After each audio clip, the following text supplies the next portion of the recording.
Hello everyone and welcome to Mofo RC Garage. Today we are going to do somewhat of an instructional video on the new Mofo RC extra ugly or just ugly AF frame. This is the ugly aluminum frame, aluminum chassis, and this will come packaged with these two beautiful rails here. One issue with the rails is they never did drill the second hole for the bumper. So when you get your frame, it should have a second hole there drilled next to this one for the bumper mount in the back. That will be bigger than these, kind of like this one. It'll be pretty big, and it might be kind of ugly because I am not a machine shop. So I will drill the holes there for you guys, so you don't have to worry about that. Hopefully they work out. If they're not quite in the right spot, maybe file it down a little bit or something like that, but they should be pretty good to go.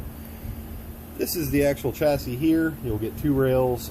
They're, I guess you could say, directional because each of them say Mofo RC on one side, so you could either have that pointing outward or pointing inward. It doesn't really matter. It will also come with these two little guys here. These are the battery relocation brackets.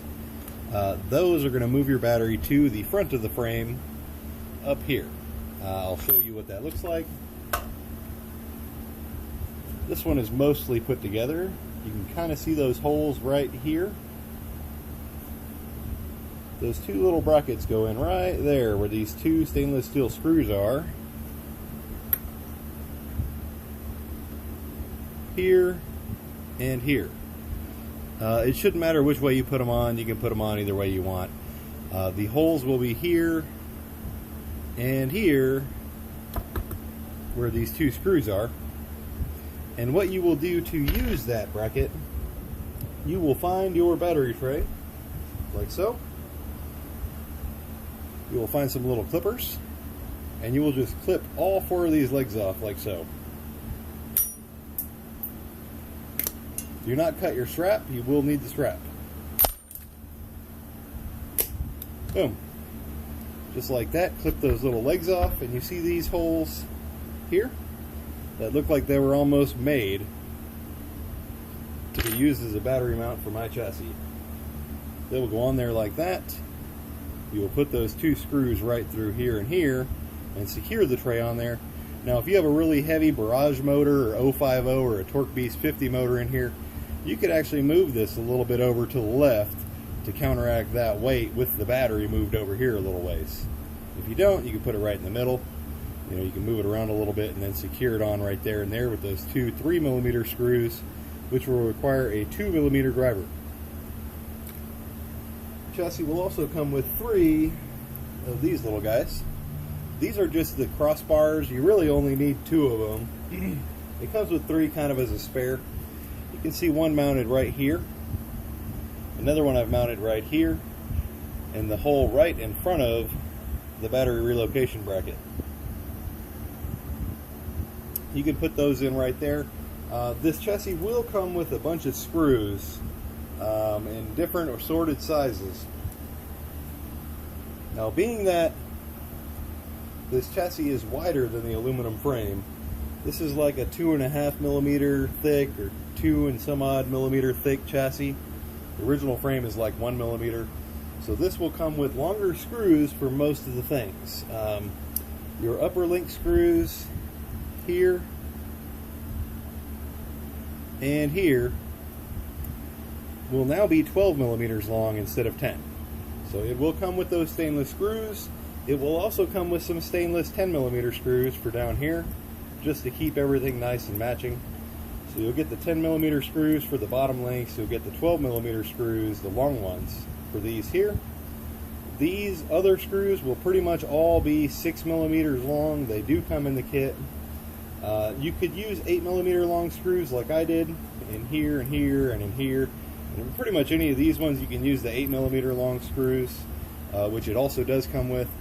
I wouldn't recommend them using in the skid plate here because you'll probably jam one right into your motor or transmission if you put one in one of them in here. So it does come with a whole pile of 6mm screws. It comes with a pretty good sized pile of 8mm screws. It'll also come with some tiny nuts. Now, the tiny nuts, as pictured here,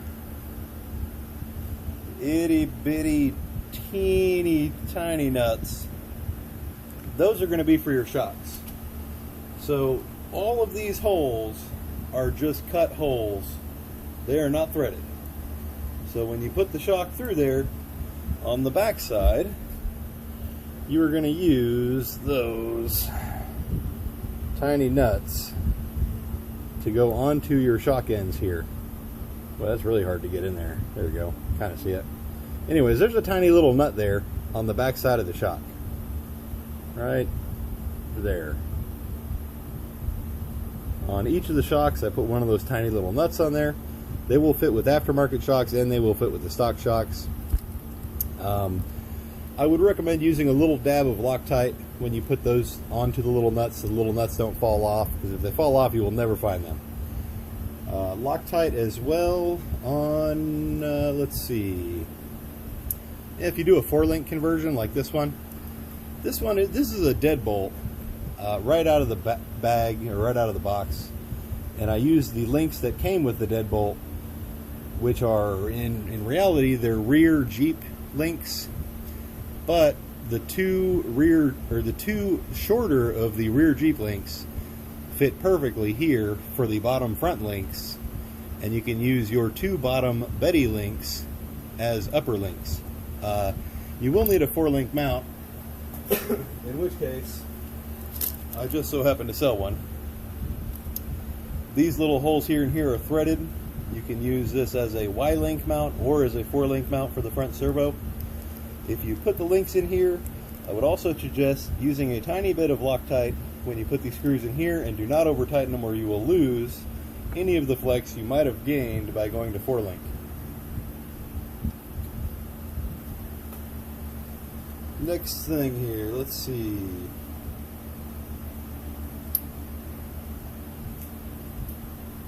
This is the ESC tray that will come with it. This is the bottom of it. This is the top of it. It's going to go right here where these holes are, right on the inside, just like that. There's 4 holes, 2 on each side. I used 8mm long screws on this one. You can see the screws kind of poking through the plastic. I used 8mm longs. You can use the 6mm long ones if you want, and then if you strip them out, you can go to the 8mm later. That will be your mount for your ESC. To use the stock ESC on this, you simply take your old tray, like so, pretend this is still connected here, and you grab and you peel it off, and you will be left with most of the sticky stuff still on there.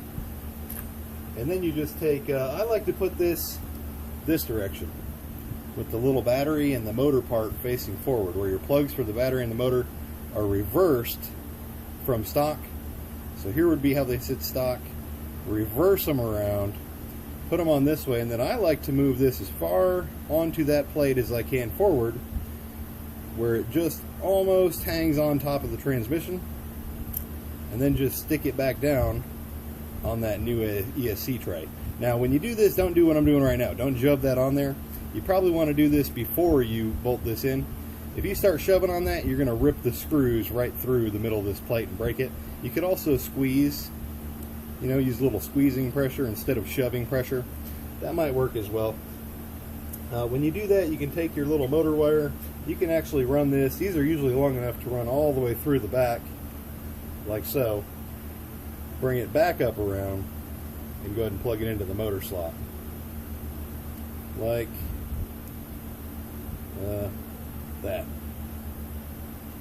Now when that's plugged in, you have your spot here still for your battery. When you mount the battery in the front, the reason I say to mount the ESC this way, when you mount the battery here in the front, this cord's not very long.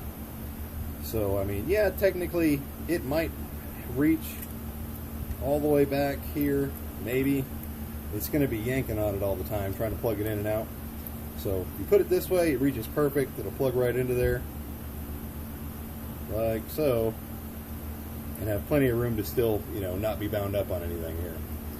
Now this will have that tray here, obviously. Your battery will go inside the tray, obviously, and it'll look something like that when you get it all in there.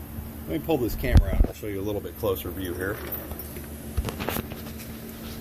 Kind of like so, you know, minus the part that's all crooked here. So this is kind of a good setup here. You know, your battery goes here, you have a C-tray there, your motor's down below. Now if you do run this with brushless, you're probably going to run into some interference along the inner frame rails here with the motor. You'll probably have to run the whole motor and everything backwards, where your big outrunner motor will be spinning back here. Some of the mounts I've seen will actually clear this. Some of them do not. Some of them hang off to one side further, and they will probably hit that and will not clear it, in which case you probably won't want to run it backwards. You'll probably have to try and run it forwards, and if you do run it forwards, you're going to have to figure out somewhere else to put your battery, because your battery will probably be right in the way if you do run that the other direction. The little body mounts up here in the front, you can see I've got my battery mounts both screwed in here. The way those go in, this is for a deadbolt. Now all of them are pretty much the same as far as the mounting location is going to go. On this frame rail there is a spot with 3 holes. There's 2 spots here with 3 holes. See if we can get a good view of it here. There we go. So there's 3 vertical holes where you have 2 holes very close to the top. The furthest one forward is where you're going to mount the battery mount, or the body mounts. I believe for all of them, but I cannot remember at this time. The rear 3 might be for the C10 or the Jeep, or the C10, or not the C10, the Jeep or the Betty. They might be, but I cannot remember at this time, or maybe even the C10. Anyways, those 3 holes are lined up in such a fashion that the post will screw right through into those. So you can just take your screws, go from the outside of the frame in to the post. Now if they don't seem to stick very well, and your holes are rounded out or something, you might have to get new body posts. Otherwise you could probably try using some super glue, or if you find any of the extra nuts included in your kit, you could probably put a nut or 2 on them, or you could order some more nuts from me if you need to as well. The drive shaft that came with this Betty, this deadbolt, it was way too short, obviously, to run the 3-link or the 4-link setup. However, it does come with a longer drive shaft, in which case you could run the rear Jeep links or rear C10 links on this front end and really stretch it out, probably to here.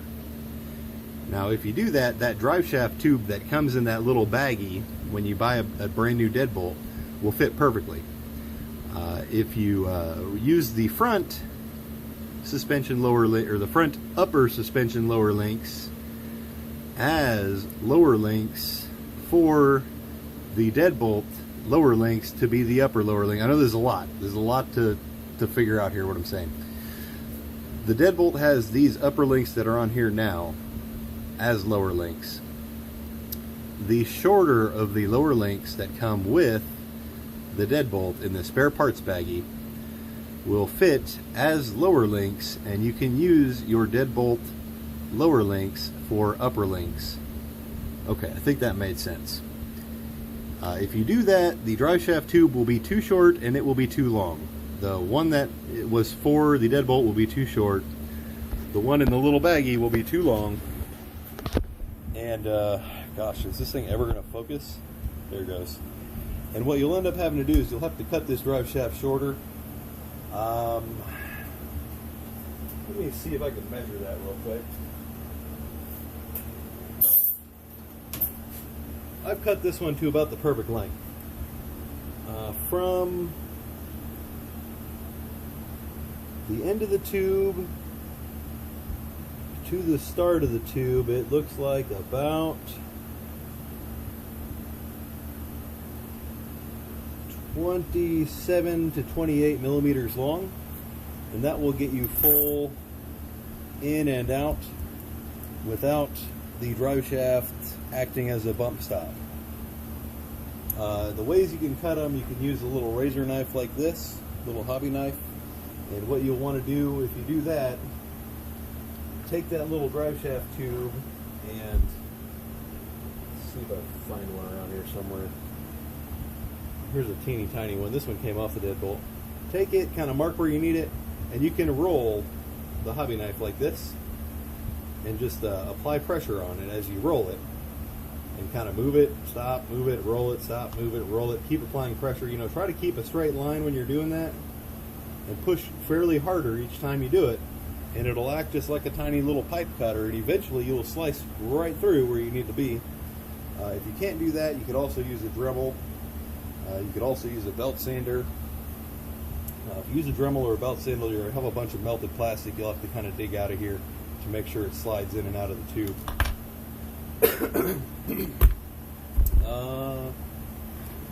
I think that's about it on this thing. If you have any other questions or anything, you can let me know. This, when these body posts are mounted on here, they will line up absolutely perfectly with any of the bodies that I've tried, and I've tried all of them. Any of them I've tried, and all of them so far have lined up perfectly, where they pretty much just drop right on, and you've got a body mounted on your ultra low center of gravity, ugly AF Mofo RC aluminum chassis. I know that's a lot to say as well too. I do still have the ABS version, the ABS printed plastic version of this chassis. It is considerably cheaper than the aluminum one. The aluminum one is much nicer, very sexy design. You know, the regular one was a lot thicker plastic. It had to be a lot thicker to make it as strong as the aluminum. So it's, you know, it's not rounded off, it's not very well refined, it's not very pretty compared to the aluminum one. I do still have them though, and I do still sell them. So if you're kind of on a budget, this is a great choice too. And you know, if you were trying to build a serious winning rig, competition only, this might even be the better choice because it's going to be lighter than the aluminum. The aluminum is already way lighter than the steel chassis rail is. And then the ABS plastic, which is one of the lightest plastics there is even lighter than the aluminum. It doesn't feel like a whole lot. Let me go ahead and just weigh it real quick and find out.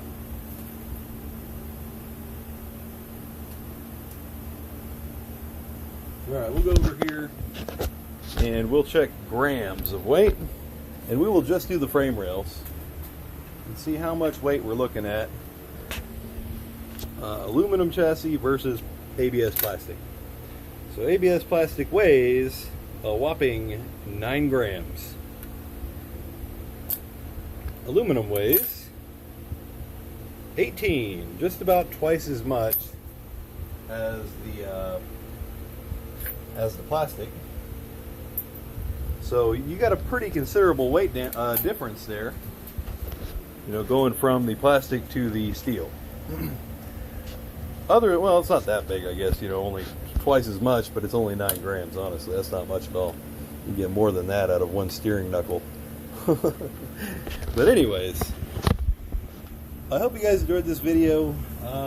You know, keep an eye on the website. If you have any questions about when, you know, you're trying to build one of these or anything, or if you're thinking about building one, you have any questions, feel free to reply here. You can also message me on Facebook.